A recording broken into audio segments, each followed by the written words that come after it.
దేవుడు రాహాబ్ అనే వేశ్యను క్రీస్తు వంశావళిలో, యేసుక్రీస్తు వంశావళిలో ఎందుకు చేర్చాడో తెలుసండి. అపోస్తల కార్యగ్రంథం 10వ అధ్యాయం 34-35 వచనాల్లో ఉంటుంది. దేవుడు పక్షపాతి కాదని నిజముగా గ్రహించి ఉన్నాము. ప్రతి జనములోనూ ఆయనకు భయపడి నీతిగా నడుచుకుని వారిని ఆయన అంగీకరించును. రాహాబ్ అనే వేశ్యలో విశ్వాసం ఉంది, దేవుడి మీద నమ్మకం ఉంది. అందుకని ఆవిడ పేరు చూడండి, విశ్వాస వీరుల జాబితాలో కనపడుతుంది. దేవుడి మీద నమ్మకంతో వేగుల వారిని దాచిపెట్టింది. అంత నమ్మకస్తురాలు కనుకనే ఆవిడని దేవుడు విశ్వాస వీరుల జాబితాలో చేర్చాడు. అంతేకాదు, ఆమెను క్రీస్తు వంశావళిలో కూడా చేర్చాడు. అలాంటి వాళ్ళు కావాలండి.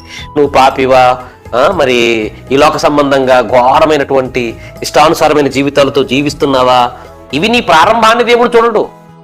నీ జీవిత కాలంలో, దేవుడిచ్చిన నీ జీవిత కాలంలో ప్రభువును నమ్మేవా లేదా, ఆయన తెలుసుకున్నావా లేదా, నీతిగా బ్రతుకుతున్నావా లేదా, ఆయనకు భయపడుతున్నావా లేదా అని రాహాబు వేశ్యలో చూసింది నీ జీవితంలో కూడా చూస్తాడు.